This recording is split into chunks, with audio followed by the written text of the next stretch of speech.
족하면 중 병장의 조롱에 시달리던 여성 스님 회원이 끝에 승복 아래 감춰졌던 특수부대 문신이 드러난다. 그 순간 멍든 얼굴의 조카 도윤을 짐승처럼 대하는 병장의 만행을 목격한 그녀의 고요한 분노가 폭발한다. 과거 전설로 불렸던 그녀의 전화 한 통에 사단장과 헌병대가 들이닥치며 위병소를 향한 피해 복수가 시작된다. 영상 시청 후 이야기가 마음에 드셨다면 구독과 좋아요, 알림 설정 부탁드립니다. 감사합니다. 산사의 새벽은 늘 그렇듯 고요했다. 풍경 소리마저 잠든 깊은 침묵 속에서 회원은 눈을 떴다. 흐트러짐 없는 몸짓으로 승복을 챙겨 입고 차가운 물에 세수를 했다. 거울에 비친 자신의 모습은 속세의 그 어떤 여인과도 달랐다. 짧게 깎은 머리카락, 화장기 하나 없는 민낯, 그리고 파르라니 도다한 두상까지. 하지만 그 속에서도 또렷한 눈매와 굳게 담은 입술은 그녀가 걸어온 길이 결코 평탄치 않았음을 짐작게 했다. 오늘은 속세로 내려가는 날이었다. 하나뿐인 조카 도윤의 신병훈련 수료식 피부치라고는 여동생 하나와 그 아들인 도윤이 전부였다. 여동생은 몸이 약해 먼 길을 오기 어려웠고 자연스레 이모인 회원이 조카를 보러 가게 된 것이었다. 스님 정말 혼자 괜찮으시겠습니까? 버스도 몇 번이나 갈아타야 하고 부대라는 곳이 스님 혼자 가시기엔 헛말터인데 공양주 보살이 걱정스러운 얼굴로 물었지만 회원은 그저 옅은 미소로 답할 뿐이었다. 그녀에게 세상의 험함이란 이미 오래전에 건너온 강과도 같았다. 몇 시간을 달려 도착한 부대 앞은 낯선 활기로 가득했다. 아들을 보러 온 부모님들, 남자친구를 기다리는 연인들. 그들 틈에서 회색 승복을 입은 회원의 모습은 단연 눈에 띄었다. 사람들은 신기하다는 듯 톡은 무리할 정도로 노골적인 시선으로 그녀를 훔쳤다. 회원은 그 모든 시선을 담담하게 받아내며 위병소를 향해 걸었다. 면회 오셨습니까? 신분증 보여주십시오. 위병소 안방탄모를 비스트 쓴 채 껄렁한 자세로 앉아있던 병장 하나가 턱짓으로 그녀를 맞았다. 회원은 말없이 신분증을 건넸다. 병장은 신분증과 회원의 얼굴을 몇 번 갈아보더니 피식 웃음을 터뜨렸다. 이야 진짜 스님이네. 여자 스님은 또 처음 보네. 그의 말투에는 존중이라고는 찾아볼 수 없었다. 마치 동물원의 희귀한 동물을 구경하는 듯한 태도였다. 주변에 있던 다른 위병들 역시 낄낄거리며 그들만의 눈빛을 주고받았다. 훈련병 김도윤 면회 왔습니다. 회원은 그의 무례함을 굳이 지적하지 않고 용건을 말했다. 하지만 병장은들은 채도하지 않았다. 그는 자리에서 일어나 회원의 주위를 한 바퀴 빙돌며 위아래로 훑어보았다. 아니 근데 얼굴도 반반한 양반이 왜 머리 깎고 스님이 됐대? 남자한테 상처라도 받았나? 아니면 인생이 너무 재미없어서? 조롱 섞인 말들이 예리한 칼날처럼 날아와 박혔다. 회원의 마음속 깊은 곳, 수행으로 단단히 눌러두었던 무언가가 꿈틀거리는 것을 느꼈다. 하지만 그녀는 표정을 바꾸지 않았다. 감정의 동요는 수행의 적이었다. 조카를 만나러 왔을 뿐입니다. 용무가 끝났으면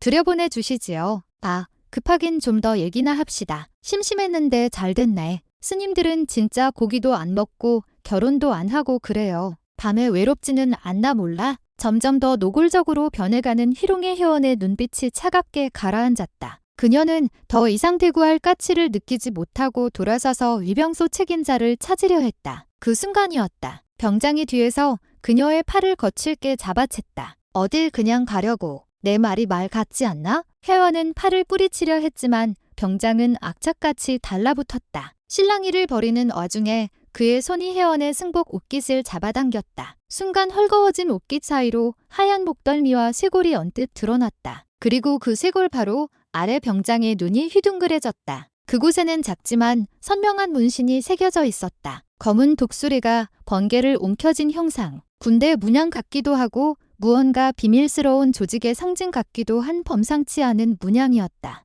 이거 봐라. 스님이 몸에 그림도 새기고 다니네. 이거 완전 날라리 아니야? 병장은 이제 대놓고 큰 소리로 웃으며 그녀를 조롱했다. 문신 그것은 회원에게 단순한 그림이 아니었다. 그녀가 스님이 되기 전 치열했던 삶의 증표이자 자부심이었다. 하지만 저런 불안당의 입에서 오르내릴 가벼운 것이 아니었다. 이거 완전 가짜 스님이었구만. 땡중. 어디서 약을 팔아? 병장의 조롱이 극에 달했을 때였다. 위병소 안쪽에서 한 무리의 훈련병들이 걸어나오고 있었다. 그리고 그 무리의 가장 뒤편 회원의 눈에 익숙한 얼굴이 보였다. 도윤이었다. 그런데 조카의 모습이 이상했다. 얼굴 한쪽이 시퍼렇게 멍들어 있었고 입술은 터져 있었다. 절뚝거리며 걷는 걸음걸이마저 위태로워 보였다. 혜원의 심장이 쿵하고 내려앉았다. 도윤을 발견한 병장의 얼굴에 비열한 미소가 걸렸다. 그는 도윤을 향해 고함을 질렀다. 너, 김도윤, 너는 죄인이야. 죄인. 어디 고개 빳빳이 쳐들고 다녀? 대가리 박아? 새끼야. 도윤은 병장의 고함에 화들짝 놀라며 그 자리에 머리를 박았다. 주변의 동기들은 안절부절 못하면서도 누구 하나 나서지 못했다. 그저 두려움에 찬 눈으로 병장의 눈치만 살필 뿐이었다. 이모 보러 왔다고 아주 신났지. 내 이모가 저런 땡인 줄은 몰랐네. 아주 끼리끼리 잘 들론다. 병장은 도윤의 등을 군나발로 툭툭 차며 모욕을 줬다. 인간 이하의 취급, 벌레를 보는 듯한 경멸 어린 눈빛. 그 순간 혜원의 머릿속에서 무언가 끊어지는 소리가 났다. 모든 퍼즐 조각이 한순간에 맞춰졌다. 도윤의 얼굴에 난 상처, 병장의 저 비정상적인 과학성, 이곳에 흐르는 비겁한 침묵과 공포의 자식이 내 조카를 때렸구나. 혜원의 눈에서 온기가 사라졌다. 산사에 고유한 바람 같던 그녀의 기운이 단숨에 모든 것을 얼려버릴 듯한 혹한의 칼바람으로 변했다. 그녀는 더 이상 부처의 가르침을 따르는 수행자가 아니었다. 그녀는 그저 자신의 전부와도 같은 조카를 지키려는 이모일 뿐이었다. 병장은 여전히 도윤을 발로 툭툭 건드리며 낄낄거리고 있었다. 그는 자신의 뒤에서 있는 여인이 지금 어떤 존재로 변했는지 그리고 자신이 얼마나 끔찍한 실수를 저질렀는지 전혀 알지 못했다. 그는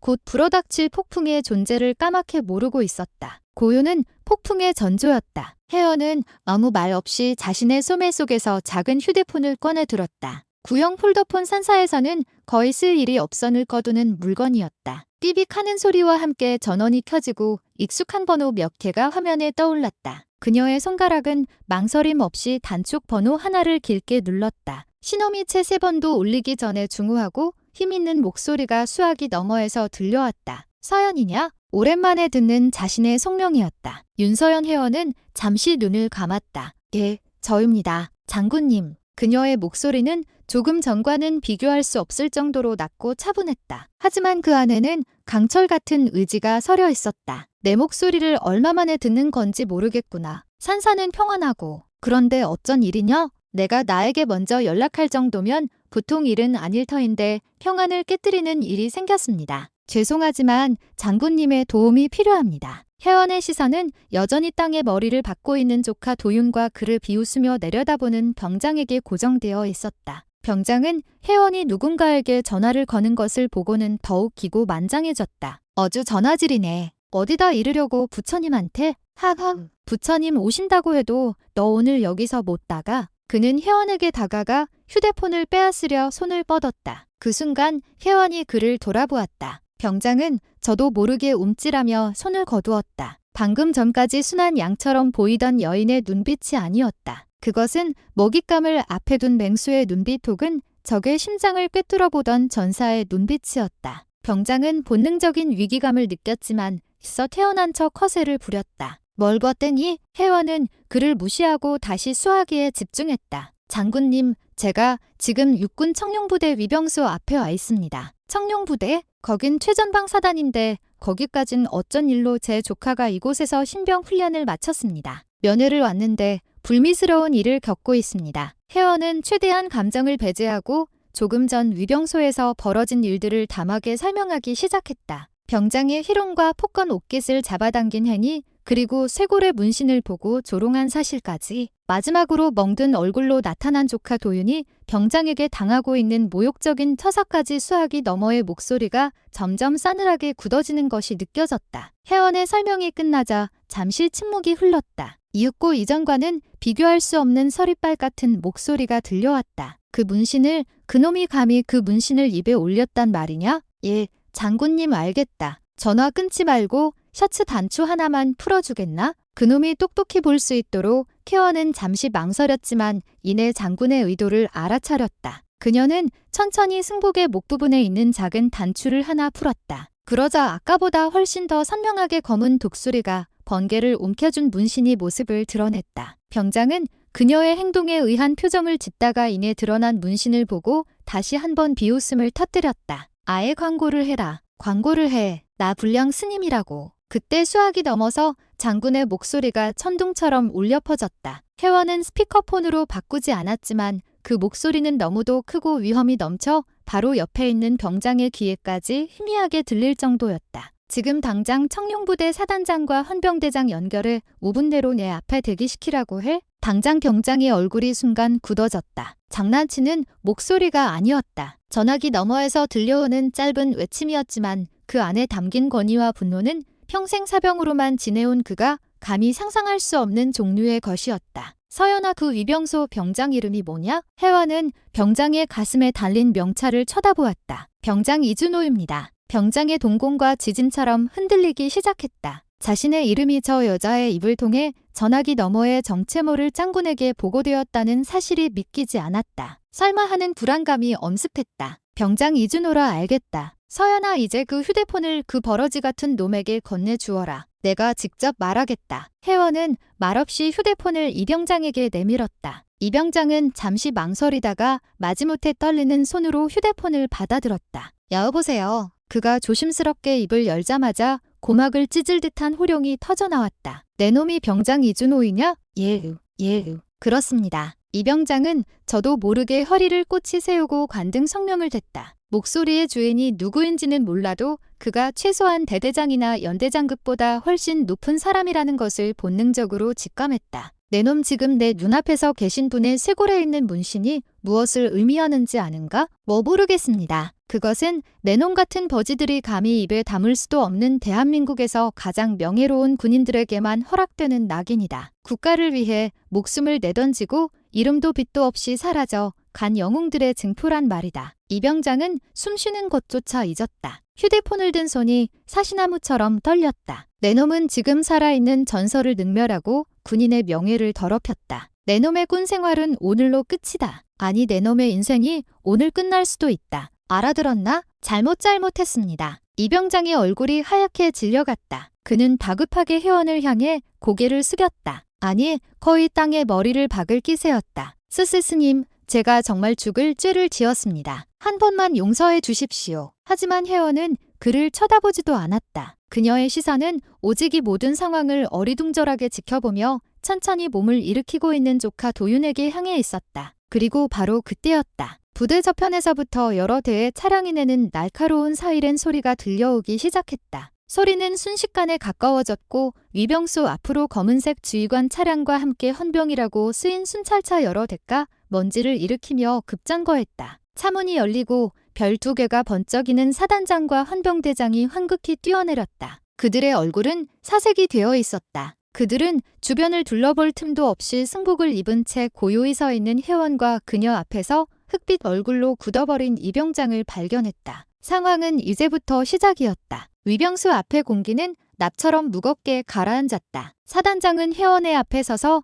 조금의 망설임도 없이 허리를 90도로 숙였다. 군복의 빳빳한 옷깃이 구겨지는 소리가 들릴 정도였다. 죄송합니다. 제가 지휘 책임을 통감합니다. 관할 부대에서 이런 불미스러운 일이 발생한 점 전적으로 저의 불찰입니다. 옆에선 헌병대장 역시 마찬가지였다. 그의 이마에서는 식은땀이 비오듯 흘러내렸다. 대한민국 군을 통틀어던 몇 명뿐인 3스타 군단장 이상의 대장군이 직접 전화를 걸어버지 같은 놈이라고 지칭한 병사가 자신의 관할 구역에 있다는 사실만으로도 등골이 서늘해지는 일이었다. 그 대장군이 살아있는 전설이라 칭한 여인이 바로 눈앞의 스님이라는 사실은 거의 재앙에 가까웠다. 이병장은 이미 너희 나간 상태였다. 눈앞에서 벌어지는 광경이 현실이라고 믿기지 않았다. 타단장이 저 스님에게 허리를 숙이고 헌병대장이 안절부절 못하고 있다. 그는 자신이 건드린 것이 무엇인지 그 무게가 어느 정도인지 이제야 희미하게 남아 깨닫기 시작했다. 발밑이 꺼지는 듯한 아찔한 공포가 그를 덮쳤다. 혜원은 사단장의 사과를 말없이 받았다. 그녀의 관심은 오직 도윤에게 쏠려 있었다. 헌병들이 다가와 이병장과 다른 위병들을 연행하기 시작했다. 이병장은 저항 한 번 못하고 질끌려가며 원하는 눈빛으로 혜원을 바라보았다. 하지만 혜원의 시선은 그에게 단 한순간도 머물지 않았다. 도윤아, 혜원이 나지막이 조카의 이름을 불렀다. 도윤은 어깨를 옴추인 채 겁에 질린 눈으로 이모와 주변의 높은 군인들을 번갈아 쳐다볼 뿐이었다. 사단장이 즉시 상황을 파악하고 의무장을 호출했다. 당장 김도윤 훈련병의 상태를 확인하고 최고의 의료 지원을 제공하도록 칸치에 오차도 있어선 안 된다. 곧바로 군의관과 의무병들이 달려와 도윤의 상태를 살폈다. 멍든 얼굴, 터진 입술, 절뚝이는 다리 군의관의 표정이 심각해졌다. 이것은 단순한 폭행의 흔적이 아니었다. 여러 번에 걸쳐 지속적으로 가해진 상처일 가능성이 높았다. 혜원은 도윤의 곁으로 다가가 그의 떨리는 손을 잡았다. 괜찮다. 이제 괜찮아. 그녀의 따뜻한 체온이 전해지자 도윤의 눈에 그렁그렁 눈물이 맺혔다. 그는 참고 참았던 울음을 터뜨리며 이모의 품에 안겼다. 그 모습을 지켜보는 사단장과 헌병대장의 얼굴은 더욱 굳어졌다. 사건의 심각성이 그들의 예상을 훨씬 뛰어넘고 있었다. 잠시 후 혜원은 사단장과 따로 마련된 접견실에서 마주 앉았다. 헌병대장은 자리에 앉지도 못한 채 꼿한 자세로 서서 보고를 시작했다. 현재 이준호 병장은 신병교육대와 격리된 시설에서 강도 높은 조사를 받고 있습니다. 초기 진술에서 자신의 혐의 대부분을 시인했습니다. 김도윤 훈련병에 대한 폭행 및 가혹행위 그리고 스님께 저지른 모욕적인 언행 모두 인정했습니다. 이유가 무엇이라고 하던가? 사단장이 무겁게 입을 열었다. 이 병장의 말에 따르면 김도윤 훈련병의 행동이 굼뜨고 군생활에 적응하지 못하는 것처럼 보여 군기를 잡기 위해 몇 차례 지적과 체벌을 가했다고 합니다. 그리고 오늘 스님께서는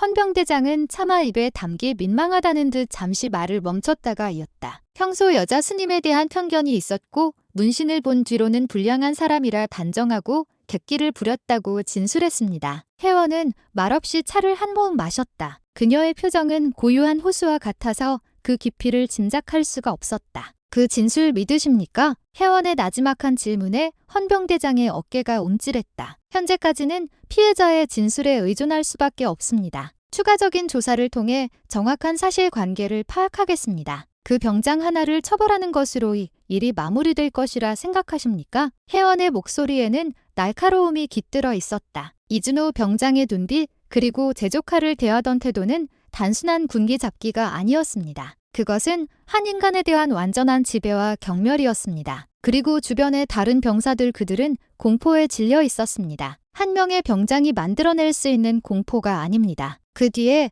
더 큰 무언가가 있다는 뜻입니다. 그녀의 말은 단순한 추측이 아니었다. 수많은 작전과 임무를 통해 생과 사회 경계를 넘나들며 단련된 본질을 꿰뚫는 통찰력이었다. 그녀는 알고 있었다. 이것은 썩은 사과 하나를 돌려내는 문제가 아니라 상자 전체를 병들게 하는 거대한 병폐의 일부라는 것을 도윤이의 상처는 오늘 하루 이틀 사이에 생긴 것이 아닙니다. 의무 기록을 확인해 보십시오. 그리고 도윤이와 함께 훈련받은 모든 훈련병들을 전수조사하십시오. 한 명 한 명 독대하여 진술을 확보해야 합니다. 그 과정에 어떠한 압력이나 회유가 있어서는 안 될 겁니다. 사단장은 혜원의 말에 깊이 고개를 끄덕였다. 그렇게 하겠습니다. 제가 재직을 걸고 이번 사건의 뿌리까지 철저하게 파헤쳐 엄단하겠습니다. 관련된 자가 누구든 지위 고하를 막론하고 법과 원칙에 따라 처리할 것을 약속드립니다. 혜원은 자리에서 일어났다. 조카가 안정을 되찾을 때까지 저도 부대 안에 머물렀으면 합니다. 물론입니다. 최고의 숙소를 마련해드리겠습니다. 혜원은 고개를 저었다. 그럴 필요 없습니다. 도윤이가 머무는 의무실 한편에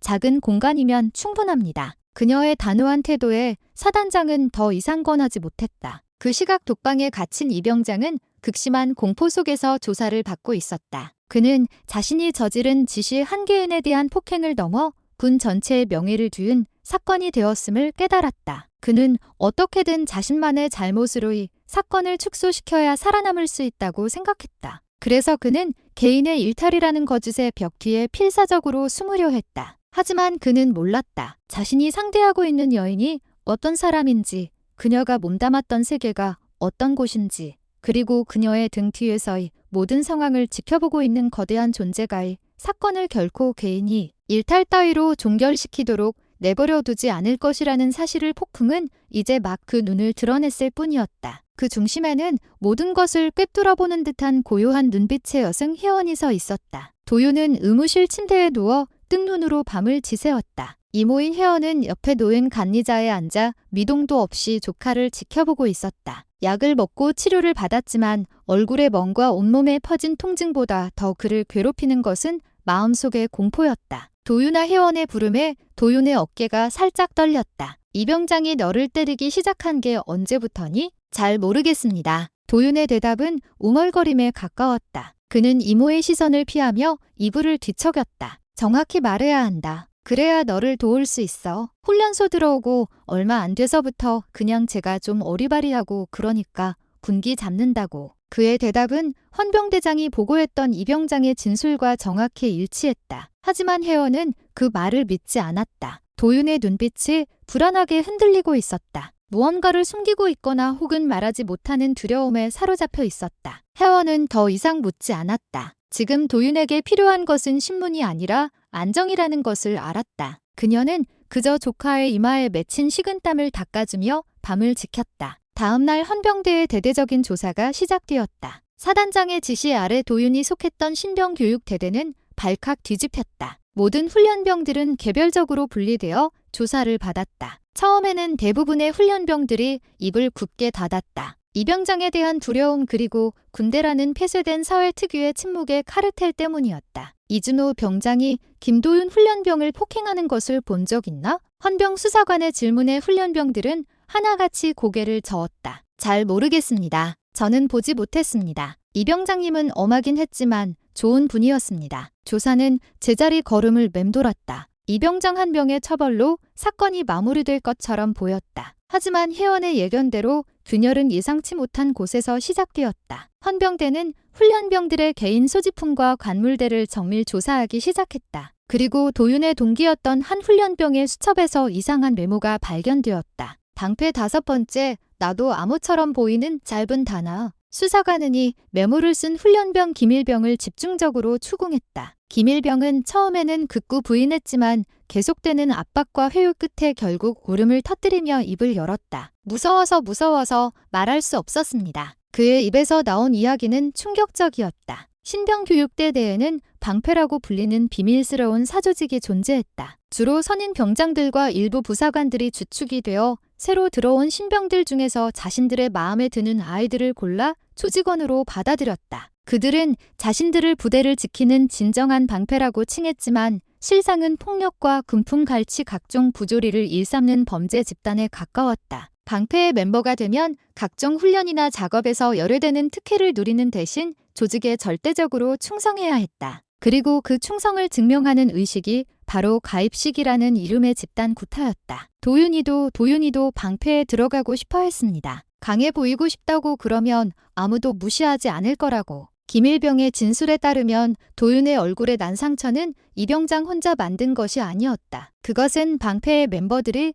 도윤을 새로운 조직원으로 받아들이기 위해 벌인 가입식의 흔적이었다. 5번째라는 메모는 도윤이 이번 기수의 5번째 가입 희망자라는 뜻이었다. 그럼 이병장이 도윤이를 위병수 앞에서 모욕한 그건 일종의 시험 같은 겁니다. 조직원이 되려면 저런 모욕도 견뎌내야 한다고 어떤 상황에서도 조직의 비밀을 지키고 선임에게 절대 복종하는지를 보는 마지막 관문 같은. 그래서 도윤이도 아무 말 못하고 당하고만 있었던 겁니다. 모든 것이 명확해졌다. 이병장의 행동은 단순한 개인의 일탈이 아니었다. 조직적인 시스템의 일부였다. 도윤은 일방적인 피해자가 아니었다. 그 끔찍한 폭력의 시스템에 스스로 발을 들이려 했던 미숙하고 어리석은 동조자였다. 이 사실은 즉시 사단장과 회원에게 보고되었다. 사단장은 책상을 내리치며 분노했다. 자신의 눈과 귀를 완벽하게 속인 채 부대 내에 이런 흉악한 범죄 조직이 암리에 활동하고 있었다는 사실에 치를 떨었다. 하지만 회원의 충격은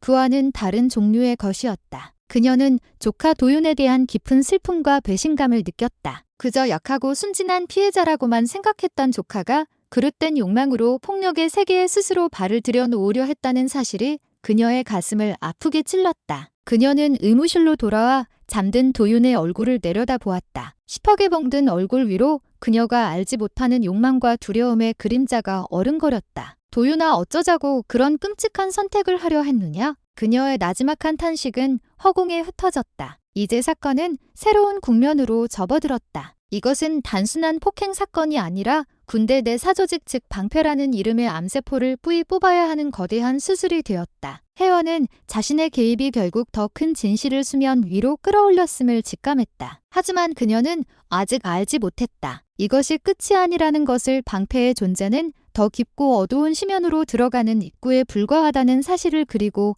그 심연의 가장 깊은 곳에서 그녀가 상상조차 하지 못했던 이중의 반전이 기다리고 있다는 것을 균열은 이제 겨우 첫소리를 냈을 뿐이었다. 방패의 실체가 드러나자 헌병대의 수사는 급물살을 탔다. 김일병의 결정적인 증언을 시작으로 다른 훈련병들도 하나 둘씩 입을 열기 시작했다. 그동안 그들을 짓눌렀던 공포의 실체가 드러나자 오히려 그 공포에서 벗어나고 싶어하는 목소리들이 터져나온 것이다. 증언들은 충격적이었다. 방패는 신병들을 상대로 금품을 갈취하고 집단 구타를 일삼았으며 심지어는 휴가나 외박을 나가는 조직원들에게 부대 내 특정 물품을 외부로 반출하도록 지시했다는 증언까지 나왔다. 수사망은 이 병장을 넘어 방패의 핵심 멤버로 지목된 다른 선임 병장들과 부사관들에게로 빠르게 뻗어나갔다. 그들은 처음에는 완강히 혐의를 부인했지만 속속들이 드러나는 증거와 증언들 앞에 결국 무너져 내렸다. 이준호 병장이 모든 것을 주도했습니다. 저희는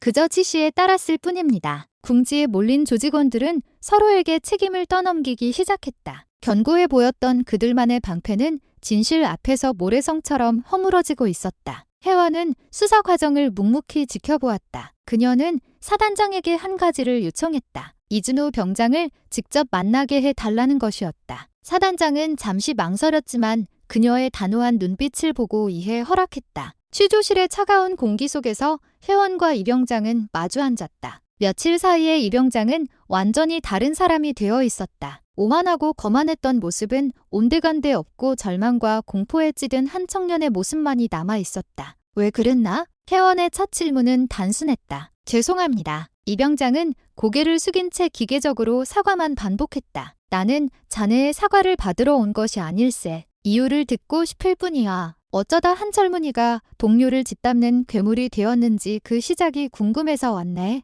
혜원의 목소리에는 분노나 경멸이 담겨 있지 않았다. 오히려 연민에 가까운 깊고 차분한 음성이었다. 그 목소리에 이 병장은 처음으로 고개를 들었다. 그는 흐려진 눈으로 혜원을 바라보며 떨리는 목소리로 자신의 이야기를 시작했다. 그에게는 한 명의 동생이 있었다고 했다. 자신보다 먼저 군에 입대한 착하고 여렸던 동생. 동생은 군 생활에 잘 적응하지 못했고 선임들의 괴롭힘에 시달리다 결국 극단적인 선택을 했다. 하지만 군은 동생의 죽음을 개인적인 문제로 인한 우울증으로 결론 내리고 서둘러 사건을 덮었다. 이 병장은 동생의 죽음의 진실을 밝히려 했지만 거대한 조직 앞에서 한 개인의 목소리는 너무나 무력했다. 그래서 결심했습니다. 내가 강해져야겠다고. 누구도 나를 내 사람을 함부로 건드리지 못하게 만들 힘을 가져야겠다고 방패는 저에게 그런 힘을 약속했습니다. 처음에는 그저 저와 같은 약한 아이들을 지켜주고 싶었을 뿐입니다. 그런데 어느 순간부터 저도 변해 있더군요. 제가 그토록 증오하던 선임들의 모습을 제가 똑같이 하고 있었습니다. 힘을 가지니까 그 힘을 휘두르고 싶어졌습니다. 약한 녀석들을 보면 화가 났습니다. 옛날에 제 동생 같아서 그리고 제 자신 같아서 더 잔인하게 굴었습니다. 그의 고백은 두서가 없었지만 그 안에는 깊은 상처와 뒤틀린 분노 그리고 자기 혐오가 뒤섞여 있었다. 그는 가해자이자 동시에 과거의 피해자였다. 혜원은 그의 이야기를 끝까지 들어주었다. 그의 죄가 용서받을 수 있는 것은 아니었지만 그녀는 그를 만든 것이 단순히 개인의 악함이 아니라 폭력을 무기하고 힘의 논리를 강요하는 이 거대한 시스템의 문제라는 것을 다시 한번 깨달았다. 자네의 동생 일은 안타깝네. 하지만 그것이 자네가 저지른 죄의 변명이 될 수는 없어. 자네는 자네가 지키고 싶었다던 약한 아이들을 바로 자네의 손으로 짓밟았네. 자네가 진정으로 속죄하고 싶다면이 부패의 고리를 끊어내는데 협조해야 할 것이야. 방패의 모든 것을 남김없이 털어놓게. 이 병장은 한참을 흐느끼다가 마침내 결심한 듯 고개를 끄덕였다. 그는 방패의 조직도 활동 내역 그리고 그들이 외부로 반출했던 물품들의 목록까지 자신이 아는 모든 것을 털어놓기 시작했다. 그의 진술은 수사의 결정적인 단서가 되었다. 특히 외부로 반출된 물품 목록은 수사팀을 긴장시켰다. 단순한 군용 장비가 아니었다. 최신형 통신 장비의 부품, 야간 투시경의 핵심 렌즈 등 민간에 유출되어서는 안 될 민감한 군사물자들이 포함되어 있었던 것이다. 사건의 성격이 완전히 달라졌다. 단순한 부대 내 가혹 행위와 금품 갈취 사건이 군사 기밀 유출과 연관된 대형 안보 사건으로 비화될 가능성이 생긴 것이다. 방패는 단순히 아이들을 괴롭히는 불량 서클이 아니었다. 그 배후의 물품들을 필요로 하는 더 큰 세력이 존재할 수 있다는 의미였다. 사단장은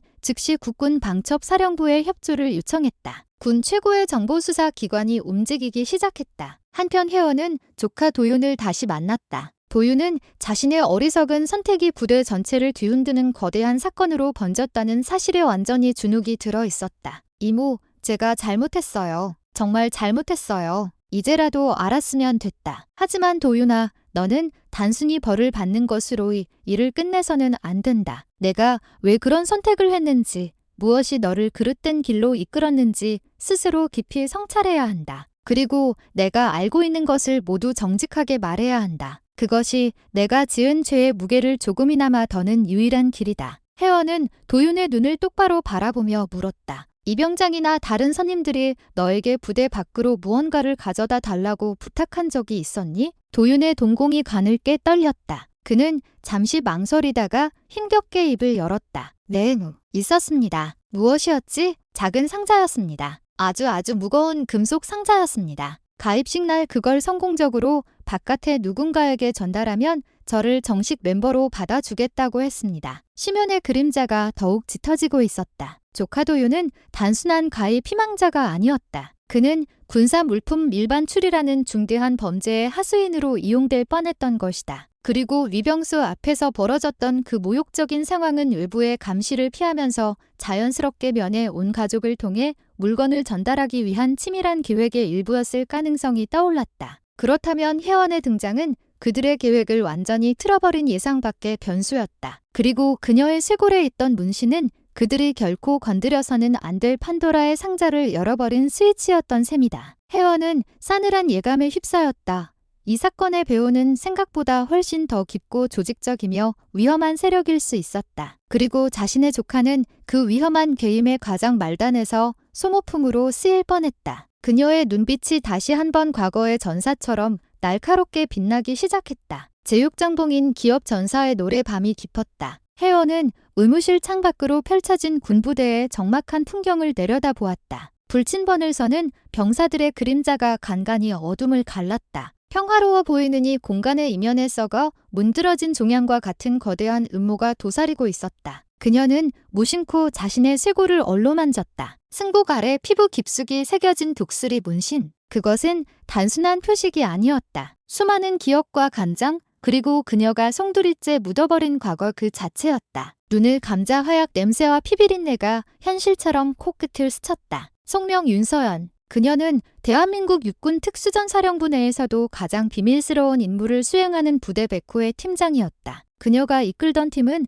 국가가 공식적으로 인정하지 않는 그림자 작전에 투입되었다. 적진 깊숙이 침투하여 요인을 암살하고 주요 시설을 파괴하며 정보를 빼내는 일. 그들은 살아도 이름이 남지 않고 죽어도 군번이 남지 않는 유령들이었다. 그녀의 쇄골에 있는 문신은 바로 그 백호의 표식이었다. 팀원들만이 공유하는 비밀스러운 징표. 그것은 조국에 대한 절대적인 충성이자 언제든 목숨을 버릴 준비가 되어 있다는 서약이며 서로의 등을 맡길 수 있는 유일한 신뢰의 증표였다. 그리고 최장군 혜원에게 전화를 걸었던 그 3스타 중장은 당시 백호 부대를 직접 지휘하던 그녀의 직속 상관이었다. 그는 서연의 능력을 누구보다 아꼈고 그녀를 단순한 부하가 아닌 딸처럼 여겼다. 기억의 파편들이 거친 파도처럼 밀려왔다. 치읓 같은 어둠 속에서 숨죽이며 적진을 향해 나아가던 기억. 동료의 마지막 숨소리를 들으며 그의 눈을 감겨주던 기억. 임무를 완수한 뒤에도 결코 기뻐할 수 없었던 공허함으로 가득했던 기억들. 그녀가 군복을 벗고 승복을 입게 된 계기는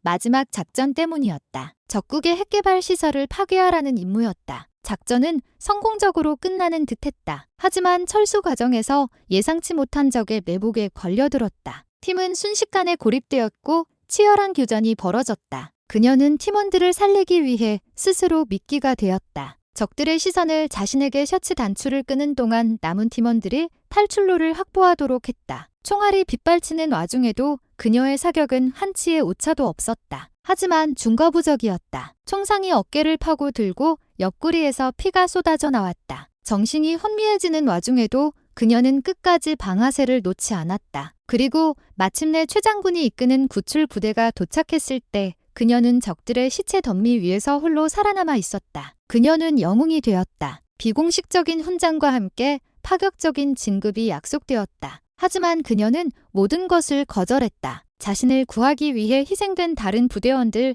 그리고 눈앞에서 죽어간 동료들의 얼굴이 떠나지 않았다. 사람을 죽이는 기술을 연마하고 그것으로 칭송받는 자신의 삶에 깊은 회의가 밀려왔다. 살아남았다는 안도감보다 죽이지 못했다는 죄책감보다 더 깊은 것은 생과 사회 경계에서 마주했던 인간 존재에 대한 근원적인 질문이었다. 무엇을 위해 죽이고 무엇을 위해 사는가? 그녀는 군을 떠났다. 그리고 속세를 떠나 산으로 들어갔다. 머리를 깎고 회원이라는 법명을 받았다. 지난 세월 동안 손에 익혔던 총 대신 목탁을 잡았다. 사람을 해하는 법 대신 모든 생명을 귀히 여기는 법을 배우기 시작했다. 쇄골의 문신은 지우지 않았다. 그것은 그녀가 부정하고 싶은 과거가 아니라 지금의 자신을 잊게 한 뿌리였기 때문이었다. 함께 죽어간 전우들을 기리는 그녀만의 방식이었다. 에이모. 깊은 상념에서 그녀를 깨운 것은 도윤의 목소리였다. 어느새 잠에서 깬 조카가 걱정스러운 눈으로 그녀를 보고 있었다. 무슨 생각? 그렇게 깊이 하세요? 아니다. 그냥 옛날 생각이 조금 나서 혜원은 옅게 미소 지으며 조카의 손을 잡아주었다. 그녀의 손은 여전히 따뜻했지만 그 안에는 목탁으로는 결코 다 지울 수 없는 굳은 살의 흔적이 희미하게 남아 있었다. 그녀는 깨달았다. 자신이 산으로 들어와 승복을 입었다고 해서 과거의 윤서연이 완전히 사라진 것이 아니라는 것을 그녀 안에는 여전히 국가를 위해 목숨을 바쳤던 전사의 심장이 뛰고 있었다. 그리고 지금 자신의 피부치인 조카가 거대한 악의 소용돌이에 휘말리니 순간 그 심장이 다시 뜨겁게 울리고 있었다. 강패라는 이름의 사조직 군사 물품 밀반출 그 배후에 도사리고 있는 정체 모를 세력 이것은 더 이상 조카 한 명을 구하는 문제가 아니었다. 자신이 목숨 바쳐 지키려 했던 군의 근간을 뒤흔드는 거대한 위협이었다. 혜원은 결심했다. 이 사건의 진실을 끝까지 파헤치겠다고. 단순히 임무로서가 아니라 한때 백호의 팀장이었던 윤서연을 썩어 빠진 뿌리를 완전히 뽑아내겠다고 그녀는 다시 휴대폰을 들었다. 이번에 그녀가 통화 버튼을 누른 사람은 최 장군이 아니었다. 그것은 오랫동안 사용하지 않았던 하지만 결코 잊을 수 없는 번호였다. 그녀가 백호 시절 목숨을 걸고 함께 싸웠던 옛 부하였다. 지금은 전역하여 다른 곳에서 다른 삶을 살고 있지만 그 능력과 정보력만큼은 여전히 최고라 불리는 남자였다. 수학이 넘어서 잠시 정적이 흐르다 믿을 수 없다는 듯한 목소리가 들려왔다. 팀장님이십니까? 오랜만이군 정하사. 아니, 이제는 한 사장이라고 불러야 하나? 혜원의 입가에 씁쓸하면서도 결연한 미소가 떠올랐다. 잠들어 있던 데코가 다시 깨어나고 있었다. 한정훈, 혜원이 정하사라고 부른 남자는 백호 시절 그녀의 부사수이자 가장 믿음직한 팀원이었다. 저격과 침투, 정보 분석 등 모든 면에서 천재적인 재능을 보였지만 군의 경직된 체계의 염증을 느끼고 일찌감치 전역했다. 지금은 보안 컨설팅 업체를 운영하며 합법과 불법의 경계를 아슬아슬하게 넘나들며 자신만의 정보 제국을 구축한 인물이었다. 팀장님 목소리를 다시 듣게 될 줄은 몰랐습니다. 그것도 스님이 되셨다는 소문만 들었는데 대체 무슨 일이십니까? 한정훈의 목소리에는 반가움과 함께 날카로운 긴장감이 섞여 있었다. 그는 혜원 아니 윤서연 팀장이 자신에게 연락했다는 것 자체가 결코 평범한 일이 아님을 직감했다. 자네의 도움이 필요하네. 혜원은 청룡부대에서 벌어진 일들을 간략하게 설명했다. 방패라는 사조직의 존재 그리고 그들을 통해 외부로 유출된 군사 물품들에 대해서 야간 투시경 렌즈와 최신형 통신 장비 부품이라 이건 그냥 좀도둑들 짓이 아닌데요. 한정훈의 목소리가 순식간에 진지해졌다. 그 물건들 국내에서는 사실상 쓸모가 없습니다. 군용 규격이라 민간 장비와는 호환도 안 되고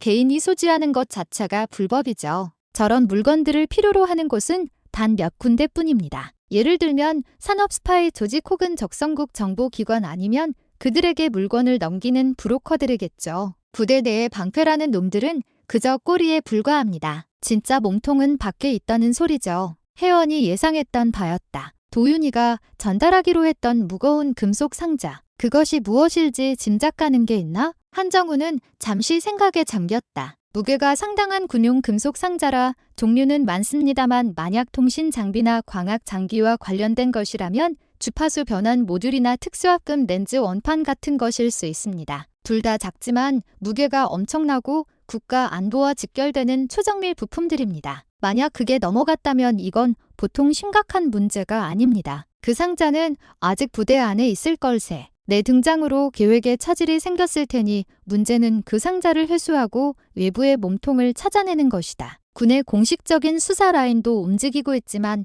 그들은 그들만의 절차와 한계가 있겠지. 나는 그들보다 한 발 먼저 움직이고 싶네. 팀장님답네요. 여전히 한정훈이 피식 웃었다. 뭘 해드리면 되겠습니까? 우선 청룡부대 인근에서 최근 몇 달간 의심스러운 움직임을 보인 외부 인물이나 차량이 있는지 확인해주게. 특히 부대 주변의 숙박업소, 식당, 유흥업소 등을 중심으로 탐문이 필요할 거야. 그리고 방패의 핵심 멤버들, 특히 이준호 병장과 연루된 간부들의 외부 통화 기록과 금융거래 내역을 추적해줬으면 좋겠네. 공식적인 영장 없이는 힘들겠지만 자네라면 방법이 있겠지. 하하, 팀장님 저를 너무 과대 평가하시는군요. 하지만 한번 해보겠습니다. 예정을 생각해서라도요. 한정우는 흔쾌히 요청을 수락했다. 그는 혜원이 어떤 사람인지 잘 알았다. 그녀가 직접 나섰다는 것은 그만큼 이 사건이 보통 일이 아니라는 반증이었다. 전화를 끊은 혜원은 다시 깊은 생각에 잠겼다. 군의 수사와 한정훈의 비공식적인 조사가 동시에 진행되면 몸통의 실체에 더 빨리 다가갈 수 있을 터였다. 한편 국군 방첩사령부와 헌병대의 합동수사본부는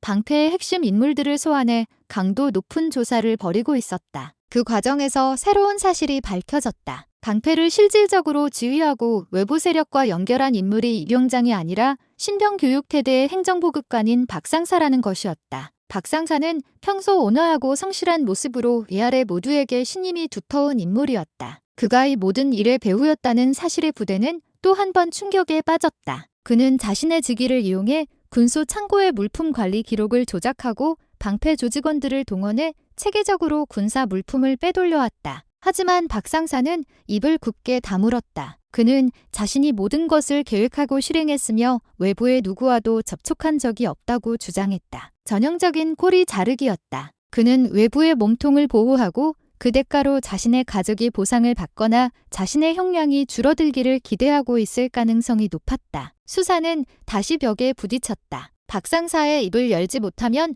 외부 조직의 실체는 영원히 미궁에 빠질 터였다. 그날 밤 혜원에게 한정훈으로부터 연락이 왔다. 팀장님 몇 가지 건졌습니다. 그의 목소리는 흥분으로 가득 차 있었다. 우선 박상사의 참여 계좌에서 최근 몇 달간 거액의 돈이 여러 차례 입금된 사실을 확인했습니다. 돈의 출처는 유령 회사로 위장된 해외 계좌입니다. 추적이 거의 불가능하게 세탁되어 있지만 자금의 흐름을 역으로 추적해보니 시작점이 동남아시아의 한 국가로 나옵니다. 혜원의 눈이 날카롭게 빛났다. 그리고 더 흥미로운 사실이 있습니다. 이준호 병장의 통화 기록을 분석하던 중에 이상한 점을 발견했습니다. 그는 입대 전 한 봉사 단체를 통해 해외 봉사 활동을 다녀온 적이 있습니다. 그런데 그 봉사 단체의 활동 지역이 박상사에게 돈이 송금된 바로 그 국가와 일치합니다. 우연의 일치일까? 글쎄요. 그럴 수도 있겠죠. 하지만 더 있습니다. 그 봉사 단체께 건실한 곳으로 알려져 있는데 몇 년 전 단체의 대표가 갑자기 교체되었습니다. 새로운 대표의 이력이 좀 특이합니다. 과거 정보기관에서 일했던 경력이 있더군요. 물론 지금은